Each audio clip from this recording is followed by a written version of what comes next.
রোগীদের মধ্যে আরও একটা বিষয় দেখা যায়, সেটা হচ্ছে যে কোনো ধরনের সমস্যা নিয়ে ভুল ধারণার অন্ত নেই। সে নিজেই হয়তো একটা কিছু ধারণা করে দিচ্ছে। অনেক দীর্ঘদিন থেকে আসলে আমরা পিএলআইডি নিয়ে কথা বলছি, আপনার মুখ থেকে শুনছি, যেহেতু আপনি এই বিষয়ে বিশেষজ্ঞ, এবং কথাগুলো আসলে আমরা দর্শক পর্যন্ত পৌঁছানোরও চেষ্টা করছি। অনেকে শুনছেন, অনেকে দেখছেন এবং তাদের প্রতিক্রিয়া ব্যক্ত করছেন। এই যে বিভিন্ন ধরনের ভুল ধারণা পিএলআইডি রোগ নিয়ে, সেটা নিয়ে আপনি কি বলবেন, যে এখান থেকে বের হয়ে আসা যায় কিভাবে? ধন্যবাদ আপনাকে। পিএলআইডি নিয়ে আমরা বলেছি যে মেরুদণ্ডের ডিস্কের সমস্যা, স্পেশালি কোমরের ডিস্কগুলোকে আমরা পিএলআইডি বলে থাকি। ঘাড়েও ডিস্ক প্রলাপস হয়, পিঠেও হতে পারে। তো স্লিপ ডিস্ক বা ডিস্ক প্রলাপসের যে ভুল ধারণাটা তৈরি হয় এরকম, ধরেন একটা রুগীর কোনো কারণে পিএলআইডি হয়েছে, সে কোনো ডাক্তারের কাছে গিয়েছে, সে সেখানে থেরাপি দিয়েছে, সে ভালো হয়ে গেল। এই রুগী একটা ফেসবুক বা বিভিন্ন গ্রুপ তৈরি করছে, সে এখানকার মেম্বার, সে সেখানে গিয়ে বলল যে আমি থেরাপি দেওয়াতে আমি ভালো হয়ে গেছি, পিএলআইডি আমার এই রোগ ছিল, ভালো হয়ে গেছি। এবং সে একটা মিসগাইড করে বাকি রুগীদেরকে যে এটা সার্জারিতে ভালো হবে না, বা ওষুধে ভালো হবে না, বা ব্যায়াম করলে ভালো হবে না।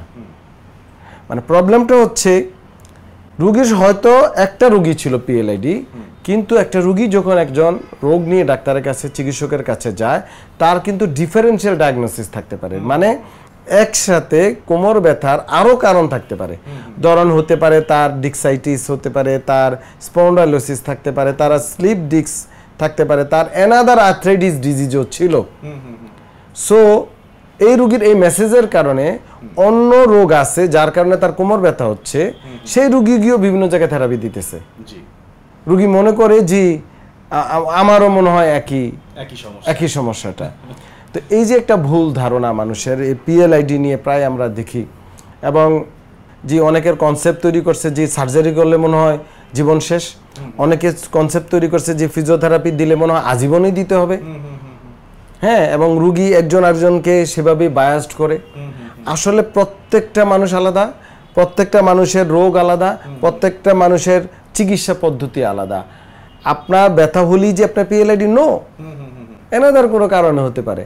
আপনার পিএলআইডি ট্রিটমেন্ট যে আরেকজনের ট্রিটমেন্ট কিন্তু তা না। এই যে ভুল ধারণাগুলা, এখান থেকে বের হয়ে আসতে হবে।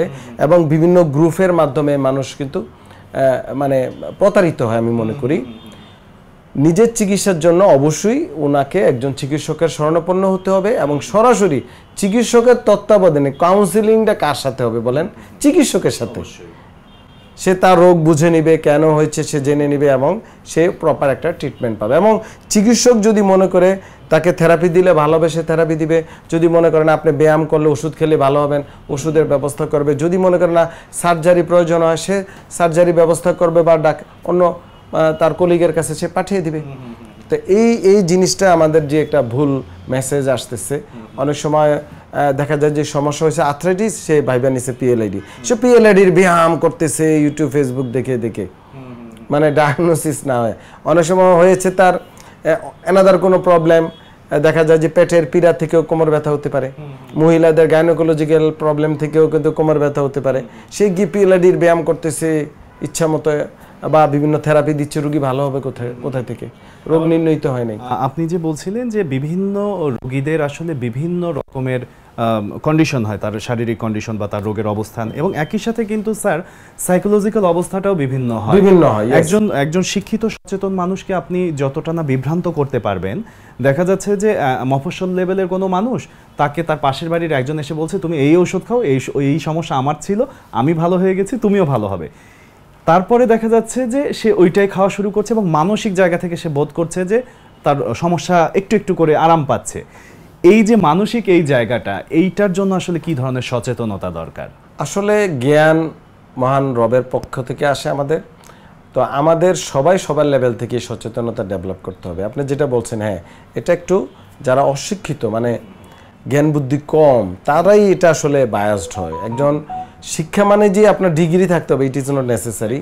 শিক্ষা আপনি বিভিন্নভাবে অর্জন করতে পারেন, ডিগ্রির মাধ্যমে, পড়ালেখার মাধ্যমে, আপনি বিভিন্ন ধর্মীয় প্রোগ্রাম থেকে অর্জন করতে পারেন, সোশ্যাল মিডিয়ার মাধ্যমে অর্জন করতে পারেন। আসলে এখানে আমাদের মূল কথাটা হচ্ছে আমাদের সচেতনতার দরকার, এবং সচেতনতা একটা ফ্যামিলি থেকে হতে পারে, সমাজ থেকে হতে পারে, আমরা এই যে নাগরিক টেলিভিশন বা বিভিন্ন টেলিভিশনের মাধ্যমে হতে পারে, পত্রিকার মাধ্যমে হতে পারে, সিম্পোজিয়ামের মাধ্যমে হতে পারে, হ্যাঁ, একটা গ্রুপ ডিসকাশনের মাধ্যমে হতে পারে। এবং রোগের সচেতনতা আসলে বিশেষজ্ঞ চিকিৎসকের শরণাপন্ন না হয়ে সে যদি নিজেই অন্যভাবে করে তাহলে তো হবে না। আমার যদি ধর্মীয় কোনো জ্ঞানের দরকার হয়, আমি একজন ধর্মীয় আলেম ওলামার কাছে যাব, জিজ্ঞেস করব যে এটা আমাকে বুঝিয়ে বলেন, উনি ওনার ব্যাখ্যা দিবে কোরআন হাদিসের আলোকে। ডাক্তারি চিকিৎসকের কাছে যেতে হবে। আপনি ওই যে নিজের মতো করে ইউটিউব ফেসবুক দেখে আপনারা বিভিন্ন থেরাপি দিবে, বিভিন্ন এতে তো রোগীর ক্ষতিগ্রস্ত হবে। তো এখানে আসলে আমাদের জ্ঞান অবশ্যই অর্জন করতে হবে এবং জ্ঞান চর্চা করতে হবে। অর্জন করলে হবে না, চর্চা করতে হবে, বুঝতে হবে। আপনি ডাটা নেবেন 10টা জায়গা থেকে, ওকে, কোনো প্রবলেম নাই। বাকি জ্ঞান বুদ্ধি আপনার নিজের থেকে খাটাতে হবে, অথবা আপনার প্রিয়জনের যারা এই বিষয়ে অভিজ্ঞ তাদের সাথে থেকে কথা বলে আপনি তখন সেভাবে ইমপ্লিমেন্ট করতে হবে। অনেক ধন্যবাদ স্যার, বিষয়টা সম্পর্কে একটা পরিষ্কার ধারণা পেলাম। আপনাকে অনেক ধন্যবাদ। নাগরিক টেলিভিশনকে অসংখ্য ধন্যবাদ।